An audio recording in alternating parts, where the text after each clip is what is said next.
जैसे आपने कहा कि छोटे छोटे शहरों में आप लोग गए और बहुत सारे जो नए स्टार्टअप्स हैं उनसे मिले, थोड़ा सा हमें और बताइए इसके बारे में कि क्या क्या रिसर्च करनी पड़ी। आई एम श्योर बहुत सारी रिसर्च लगी होगी जी। उसके पीछे, उसके बारे में कुछ बताइए। और भारत स्टार्टअप यात्रा क्या है उसके बारे में भी अगर थोड़ा सा शेयर करें हमारी ऑडियंस के साथ में। जैसा कि मैंने पहले ही कहा था कि जो जो प्रोडक्शन हाउस है अक्टूबर स्काई, वो उस संस्था का ये मानना था कि कहानियां तो सब कह रहे हैं और अपने अपने तरीके से कह रहे हैं, क्यों ना हम ऐसी कहानियां कहें जिससे, क्योंकि वो मतलब ऐसी कहानियां कही जाए जिससे लोग इंस्पायर हो सकें। मतलब कहानियां तो कई तरीके की होती हैं। एक आदमी रैग से रिच हो जाता है, एक आदमी मतलब इंदौर से आके स्टार बन जाता है ना। कहानियां होती हैं, लेकिन ये कहानियां उन्होंने कैटेगराइज किया। कहा कि हम उन स्टार्टअप्स की कहानी कहेंगे, क्योंकि स्टार्टअप्स हर रोज जन्म लेते हैं, दम तोड़ देते हैं, कुछ सपने अधूरे ही रह जाते हैं, कुछ पूरे ही नहीं होते हैं। तो ये उनका बेसिकली उनका विजन था कि हम ना वैसे स्टार्टअप्स की कहानी कहते हैं जो मतलब नहीं होता, क्रॉल करके रेंग रेंग के धीरे धीरे चलना शुरू किया और आज दौड़ते हैं, दौड़ते हुए नजर आ रहे हैं। ताकि हम और आप जो ये सोचते हैं कि यार हमको भी कुछ स्टार्टअप करना चाहिए, कि आप ही डर जाते हैं कहाँ बाजार है, कौन लोग मिलेंगे, कैसे लोग मिलेंगे, ये उनके लिए दस्तावेज का काम करेगा। जो इसको एक बार देख लेगा, मेरा पूरा यकीन है कि वो, अगर उसके मन में कोई ख्वाब है कि हम ये चीज़ करना चाहते हैं, तो ज़रूर पूरा करने के लिए खड़ा हो जाएगा। हाँ, रिसर्च बहुत हुई। एक रिसर्च टीम में हमारे एक जर्नलिस्ट हैं, निशाद शमसी, पता नहीं आप लोग सब जानते होंगे, सीएन आईबीएन में रहे हैं वो। उन्होंने रिसर्च किया, उन्होंने कहानी निकाली, और फिर हमने चूज किया कि किसकी कहानी मोर इंस्पायरिंग है। It is not about that who is making crores. ये उनकी भी कहानी है जो होता है ना, 1000 से शुरू होकर लाख तक भी पहुंचे हैं। तो कहानी पैसन की भी है, पैसन के साथ परसुएशन की भी है, और फिर एक सक्सेस की है। और सफलता को समझना ये बड़ा सापेक्षिक बात है कि आप कैसे देखते हैं। तो हम लोगों ने जिन लोगों को कैटर किया है वो कमाल के लोग हैं। सर अगर मैं गलत हूँ तो थोड़ा मुझे करेक्ट कीजिएगा। शार्क टैंक नाम का एक शो आता है, उसके अंदर बहुत सारे हमने देखा है कि बहुत सारे बिजनेसमैन आते हैं, वहाँ पे इन्वेस्टमेंट की जाती है थ्रू डिफरेंट डिफरेंट बिजनेसमैन। इससे कितना अलग होगा, कितना डिफरेंट होगा, उसके बारे में कुछ बताएं, क्योंकि कई हद तक मैं कनेक्ट कर पा रहा हूँ उस शो से। अगर नहीं, शार्क टैंक में तो ये है कि आप आइडियाज लेके जाते हैं, आपने कुछ उद्यम शुरू किया हुआ है, आपने आइडियाज लेकर गए और आप जाकर वहां से फंडिंग की बात करते हैं कि साहब मैं ये बना रहा हूँ, ये है, और आप सामने वाले बताते हैं कि साहब मैं आपको 5 रुपए दूंगा और 5% स्टेक ले लूंगा। ये वो नहीं है। ये हो सकता है कि ये प्रोग्राम देखने के बाद, ये यात्रा में हमने जिन उद्यमियों को कैटर किया है, उनको ये मतलब ये सीरीज देखकर शायद उनको फंडिंग मिलनी शुरू हो जाए। शायद कोई ऐसा खड़ा हो जाए कि यार ये तो कमाल का चीज़ कर रहे हैं, इस पर मैं भी आके इन्वेस्ट करूं। तो ये बात है।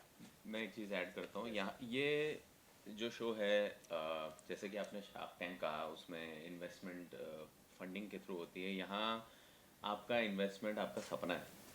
तो कितने लोग सपने देखते हैं, और देखने चाहिए। मैं तो ये बोलूँगा कि सपने जितने जितने ज़्यादा देख सकते हो देखो, तभी जाके आप कहीं पहुंच पाओगे। किसी किसी बड़े कलाकार ने शायद कहा था कि अगर आप आसमान पे पहुंचने का सपना देखोगे तो शायद 100वें माले पे पहुंचोगे, लेकिन 100वें माले पे भी पहुंचोगे, इसका एग्जाम्पल या इसका उदाहरण कहाँ मिल सकता है? तो कितने लोग शायद सपने देखते हैं और सोचते सोचते रह जाते हैं, लेकिन कहीं ना कहीं अगर जिस घर के किसी बच्चे ने या किसी छोटे से गांव में, कस्बे में शायद ऐसी कोई सीरीज देख ली, तो उसके लिए एक प्रमाण बनता है कि अच्छा, ये कर सकता है तो मैं क्यों नहीं।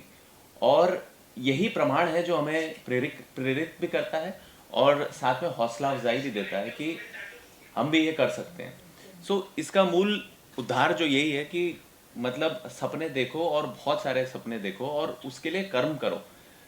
और देख रहे हो, आपके पास उदाहरण है, शायद जिन्होंने इस तरीके से किया, आपके अंदर शायद कोई और एक्स फैक्टर हो, शायद आप उसी चीज को किसी दूसरे लेवल पे ले जाए।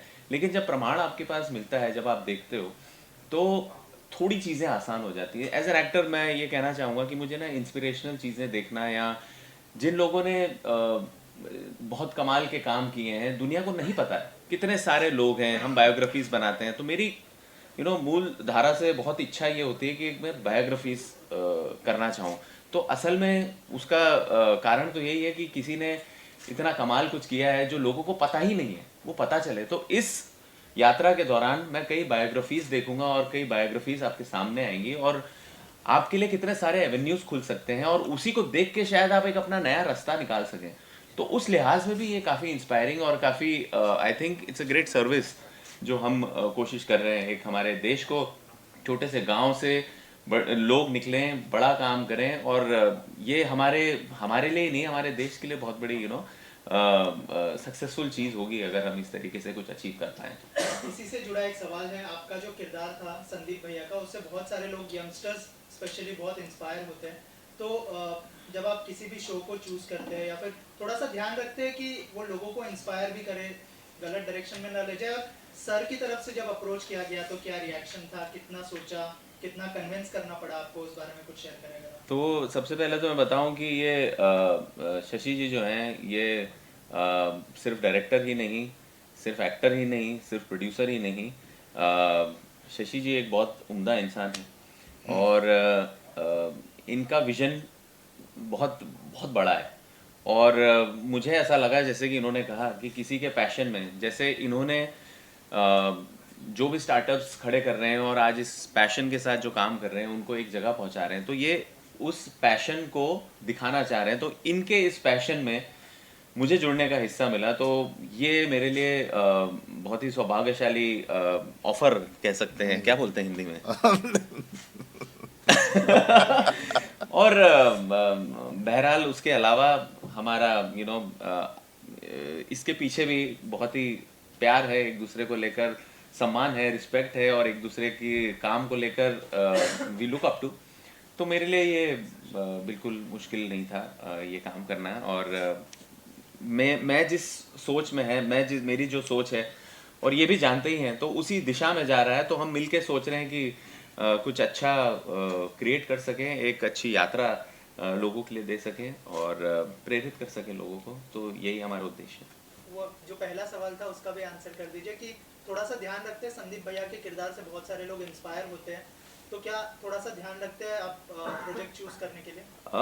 देखिए, सबसे पहले मुझे इंस्पायर होना है उस प्रोजेक्ट को करने के लिए, तो सबसे पहले वो मेरे कारण रहता है, लोग रहते हैं कि किस वही वाली बात है, किस जज्बे से वो बना रहे हैं, तो उसमें वो आपको फील हो जाता है। और अगर आप कहेंगे कि मैं चूज़ करता हूँ, तो मैं कहूँगा कि मैं प्रोजेक्ट्स नहीं चूज़ करता, शायद प्रोजेक्ट्स मुझे चूज़ करते हैं। तो मैं किसी भी तरह उस प्रोजेक्ट जो मुझे चूज़ करता है मैं वो कर लेता हूँ। उसी तरह यही यात्रा है, उस यात्रा में मैं जुड़ जाता हूँ। सारी पॉलिसीज उनके फेवर में बनी है, तो वो लोग भी चाहते हैं कि इस तरह की कहानी बने, इस तरह के शोज बने। और ये रियलिटी शोज है एक तरह से देखा जाए, इसमें कहीं कोई भी कंस्ट्रक्टेड नहीं है, कुछ भी ऐसा नहीं है कि हमने फैब्रिकेट करके बनाया है। जो जैसा है, अगर किसी ने अपने मतलब कुछ लोगों ने तो यहाँ तक कह दिया कि हमारा टर्नओवर कितना है ऑन कैमरा, वो हम कोशिश कर रहे हैं कि हम उसको रखें या ना रखें। तो ये ईमानदार कोशिश है, और सारे मतलब जितने सेगमेंट हैं इसके, वो वो मुझे लगता है कि सरकार अगर देख रही है, अगर सरकार ने वे पे इसको कहा है रखने के लिए, और सरकार पूरी सपोर्ट के साथ कहा है उन्होंने, तो इसलिए भी कहा होगा कि उनको लगा होगा कि ये वो बातें हैं जो सरकार भी कहना चाहती है लोगों को। ऐसी एक शो आपके जैसा ऑलरेडी थोड़े दिन पहले लॉन्च हुआ था, तो उनका दावा है कि आप हमारे पास आओ, आपका प्रोजेक्ट लेके हम सिलेक्ट करेंगे, होने के बाद हम पूरा आपको फंडिंग करेंगे, आपको कहीं जाने की जरूरत नहीं। तो वैसे कुछ योजना आपके पास है? नहीं, पहले तो इस शो के बारे में जानकारी तो नहीं है। हमारी योजना में तो है कि अगर मतलब जैसे जैसे सीजन बढ़ेगा तो हम शायद ये इकोसिस्टम क्रिएट कर पाएँ कि कोई स्टार्टअप अगर हमारे पास आता है और हमें लगता है कि स्टार्टअप को सपोर्ट करना चाहिए, तो हम अपने इकोसिस्टम से उसको सपोर्ट करने की कोशिश करेंगे। सर जी, एक सवाल आपसे। जी, आपकी यात्रा तो ऑलरेडी शुरू हो गई है, जैसे सर ने बताया 6 एपिसोड हो गए, कहाँ से शुरुआत की और कहाँ कहाँ पहुँचे और कहाँ जाना चाहोगे? स्टार्टअप यात्रा। देखिए, अभी शूटिंग का प्रोसेस चल रहा है, कुछ एपिसोड शूट हुए हैं, कुछ एपिसोड्स हो रहे हैं, और जैसे कि उन्होंने कहा कि जिस तरीके से रिसर्च टीम काम कर रही है, तो भारत में जहाँ भी होगा हम वहाँ पहुँच जाएंगे, वहाँ हम शूट करेंगे, और जिसकी लगा कि ये कहानी दिखाना बहुत ज़रूरी है, तो हम वहाँ वहाँ जाके शूट करेंगे। और ये तो भी शुरुआत है, हम लोग कोशिश करेंगे कि जितना ज़्यादा हो सके भारत के छोटे छोटे कस्बों की जहाँ जहाँ की कहानी हम पहुँचा सकें, हम कोशिश करेंगे वो पहुँचाएँ। एंड बहुत सारे प्रोसेसेस चालू भी हैं बहुत बहुत जगहों से, कहाँ कहाँ से हम जा सकते हैं, तो सारी फिजिबिलिटी देखनी होती है और उस तरीके से फिर हम लोग शूट करेंगे एंड प्लान करेंगे and will try to cover the maximum. अभी हम लोग जयपुर, कानपुर, पटना किए हैं। अभी हम लोग चंडीगढ़, देहरादून, गुवाहाटी, बनारस, ये 4 सीटें भी वापस योजना है हमें। तो उसमें एक और इंटरेस्टिंग बात है कि अगर कोई एपिसोड को देखेगा ना, तो जो भी इंटरप्रेन्योर है जो अपनी कहानी कह रहे हैं, वो अनुभव उनके खुद के अनुभव हो सकते हैं। जो देखने वाले को उनको समझ में आ जाएगा कि स्टार्टअप कैसे शुरू हुआ, हमने कैसे फंडिंग ली। जाहिर सी बात है, एक्सपीरियंस हो गया ना कि आप तो वो जो बात कर रहे हैं वो रियल बात कर रहे हैं, कैसे उन्होंने फंडिंग ली। तो सामने वाला अगर कोई देख रहा है तो उसको भी समझ में आया, अच्छा ये तरीका है।